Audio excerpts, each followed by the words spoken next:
একজন খুব হাসছিল, এখন তাই নাই। এইডস সরকার খুব মিষ্টি খাইছে, জন্মের খাওয়া খাইছে, এখন দেশই নাই। বউটা ছিল, সে বউ কেড়ে নিয়ে গেছে। যা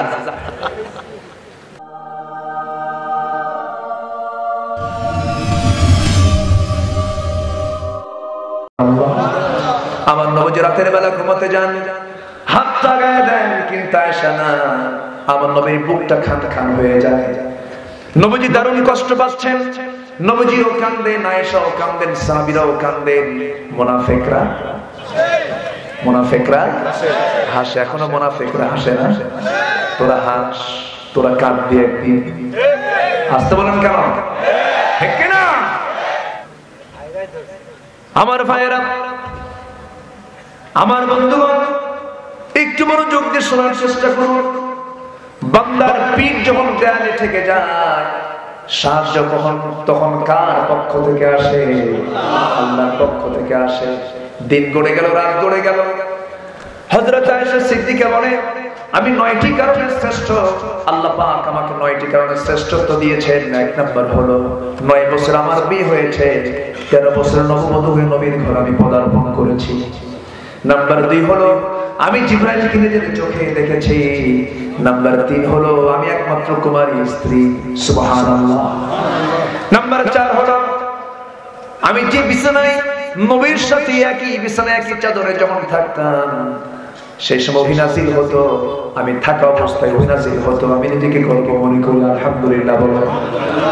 হযরত আয়েশা সিদ্দিকা বলেন, আমার ব্যাপারে আমার রাসূল বলেছেন, শরীর খাবার যেমন শ্রেষ্ঠ খাবার, আয়েশা হলো আমার শ্রেষ্ঠ স্ত্রী। জোরে বলি সুবহানাল্লাহ। হযরত আয়েশা বলেন, আরেকটি কারণে শ্রেষ্ঠ আমি, আমার নবীজি তার জীবনের শেষ বিদায় যে তিনি নিয়েছেন দুনিয়া থেকে, অন্য কোন স্ত্রী ঘরে নয়, আমার ঘরে শুধু নয়, আমার উরুতে মাথা রেখে আমার সঙ্গে সর্বশেষ কথা বলে আমার নবীজি দুনিয়া থেকে বিদায় নিয়েছে। হযরত আয়েশার বয়স তখন 18 বছর। কত বছর? 18 বছর। 18 বছর বয়সে তিনি বিধবা হয়ে গেলেন।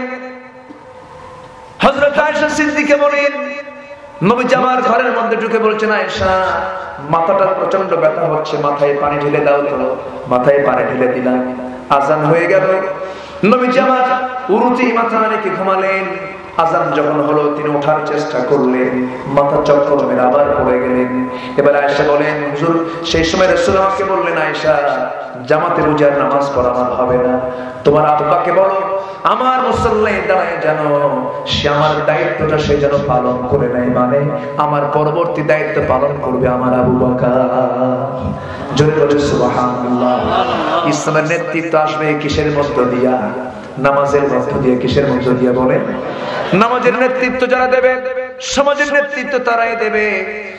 নামাজের নেতৃত্ব যারা দেবে, সবকিছুর নেতৃত্ব তারাই দেবে। কিন্তু আজকে যারা সমাজের নেতৃত্ব দিচ্ছে, তাদেরকে যদি নামাজের নেতৃত্ব দিতে দেন, নামাজ শুরু হবে কিন্তু শেষ আর হবে না। ঠিক কিনা? সন্তান বাচ্চা হয়েছে, দেখতে গেছে, নিজের বাচ্চাকে দেখতে গেছে হসপিটালে। কোন এক নেতা সন্তান কোলের মধ্যে নিয়ে বলবে আলহামদুলিল্লাহ, বলতেছে লা ইলাহা ইল্লাল্লাহ সুবহানাকা ইন্নী কুনতু মিনাজ জালিমিন। কি কথা কি বুঝতেছে? কি এলেম? দিনের এলেম। ঈদুল আজহা 2 রাকাত ওয়াজিব নামাজ আগামীকাল অনুষ্ঠিত হবে। একজন ব্রিফ করতেছে, আগামীকাল কি ঈদুল আজহার জানাজা নামাজ হবে 8টায়। কি আমার কথা কি বুঝতেছে? কি এলেম কালাম। আমার ভাইরা, সেই সমস্ত লোকদের মুখ থেকে যখন আলেমদের বিরুদ্ধে কথা আসে, আমার মনে হয় যে কিয়ামত আর বেশি দিন দূরে নাই। ঠিক কি না? আমার ভাইরা, হযরত আয়েশা সিদ্দিকা রাদিয়াল্লাহু তাআলা আনহা সঙ্গে সঙ্গে বাবাকে ডাক দিয়ে বলছেন, বাবা বিশ্বনবী আমাকে বলে দিলেন, রাসূল আমাকে বললেন আপনি আমার নবীর মুসাল্লায় দাঁড়িয়ে নামাজের নেতৃত্ব দিবেন। আমার নবীর মুসাল্লায় আবু বকর সিদ্দিক রাদিয়াল্লাহু দাঁড়ায় গেছে। এমন সময় নামাজ যখন শুরু হয়ে যাবে, সাহাবীদের মধ্যে কান্নার রোল শুরু হয়ে গেল। ইমাম চেঞ্জ হয়ে গেছে, সাহাবীদের ভিতরে কান্না শুরু হয়ে গেল। আমার নবীজি কান্নার আওয়াজ শুনতে পেয়ে বলছেন, আয়েশা আমাকে একটু ধরো তো। জানালার কাছে নিয়ে যাও। জানালার কাছে নিয়ে যাওয়া হলো। নামাজ যখন শুরু হয়ে গেছে, নবীজি নামাজের দৃশ্যগুলো দেখেন আর টুকরে টুকরে কাঁদেন, চোখের কোনা বেয়ে বেয়ে টপ টপ করে পানি পড়ছিল। সময় আমার নবীজির চোখের পানিগুলো এসে সিদ্দিকে মুছে মুছে দেন আর বলেন, ইয়া রাসূলুল্লাহি, আপনার সাহাবীরা তো নামাজ পড়ছে, আপনি কেন কাঁদলেন? আমার রাসূল বলছেন, আয়েশা রে, এই চোখের পানি তুমি আমার দেখতেছো। মানুষের কান্না দুই প্রকার, একটা হলো চরম আনন্দের কান্না, চরম দুঃখের কান্না। এই কান্না যে আমার দেখতে পেতেছো, এই কান্না আমার চরম আনন্দের কান্না। কারণ এই নামাজ কায়েম করতে গিয়ে আমাকে তায়েফে মার খেতে হয়েছে। এই নামাজ কায়েম করতে গিয়ে আমাকে উহুদের ময়দানে কাফেররা আমার দাঁত ভেঙে দিয়েছে। এই নামাজ কায়েম করতে গিয়ে আমার চাচার কলিজা বের করে চাবায়া চাবায়া কাফেররা শেষ করে দিয়েছে। এই নামাজ কায়েম করতে গিয়া আমার ইয়াসারের দুই পা দুই ঘোড়ার সঙ্গে বেঁধে দিয়া দুই টুকরো করে দুনিয়া থেকে বিদায় করে দিয়েছে। এই নামাজ কায়েমের আন্দোলন করতে গিয়া আমার বেলালের রক্ত, মাথার রক্ত জমিনে পড়েছে। এই নামাজ কায়েম আজকে রাষ্ট্রীয় পর্যায়ে হয়ে গেছে, এই জন্য আমি কান্দি। আয়েশা, আমি মনে হয় দুনিয়াতে আর বাঁচবো না।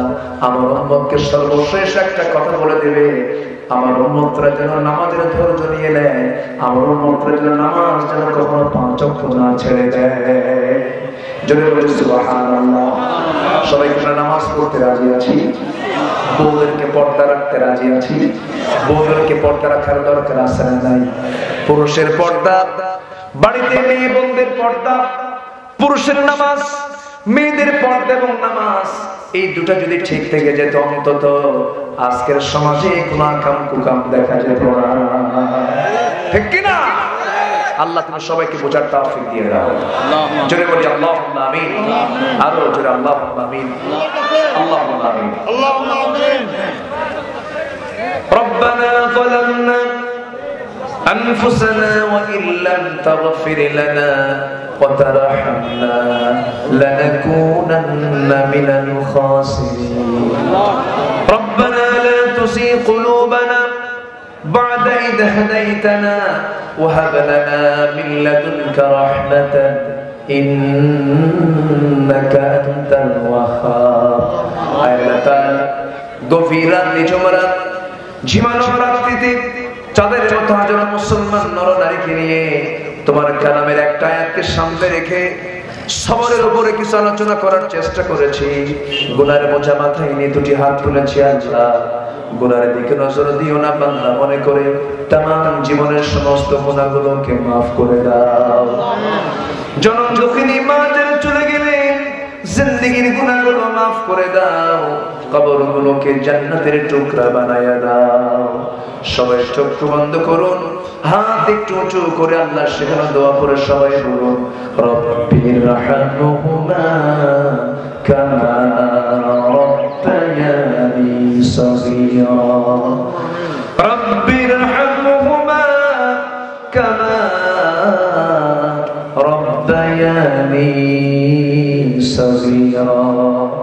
আল্লাহ তাআলা বিশেষ করে এই মাহফিলের আয়োজন যারা করলেন, শোনার জন্য যারা আসলেন, বিনিময়ে কিয়ামতের কঠিন ময়দানে যেদিন কেউ কাউকে চিনবে না, এমনকি মা সন্তানকে অস্বীকার করে বসবে, সেই কঠিন মুসিবতের দিনে এই মাহফিল আমাদের সবার জন্য নাজাতের মাধ্যম বানায় দিও আল্লাহ।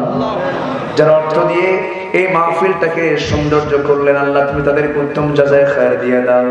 আল্লাহ তাআলা মসজিদকে কবুল করে নাও, মসজিদের বাসিন্দাদেরকে তুমি আল্লাহ কবুল আর মঞ্জুর করে নাও।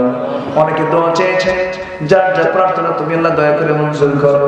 আমার ডানে বামে সামনে পেছনে সবাইকে তুমি আল্লাহ কবুল আর মঞ্জুর করে নাও। এই পালসার প্রত্যেকটি ঘরকে ইসলামের দুর্গ বানায় নাও। আল্লাহ কোন দিন দুনিয়া থেকে বিদায় হব জানি না, ডান হাতে আমলনামা না আসা পর্যন্ত আমাদের কাউকে কবরে নিও না। ও আল্লাহ, আমাদের হৃদয় দ্বারা রক্তক্ষরণ হচ্ছে, তোমার ঘরটাকে ভেঙে চুরমার করতে চায়, তোমার ঘর তো ভেঙে চুরমার করে দিয়েছে। আল্লাহ মেহেরবানি করে এই ক্রান্তি লগ্নে মুসলমানদেরকে একটা প্ল্যাটফর্ম আসার তৌফিক তুমি আল্লাহ দিয়ে দাও। কোন দিন দুনিয়া থেকে বিদায় হব জানি না, ডান হাতে আমলনামা না আসা পর্যন্ত কবরে নিও না। মরণের সময় যখন চলে আসবে সবার জবানে জারি করে দিও লা ইলাহা ইল্লাল্লাহু মুহাম্মাদুর রাসূলুল্লাহ। আসসালামু আলাইকুম ওয়া রাহমাতুল্লাহ।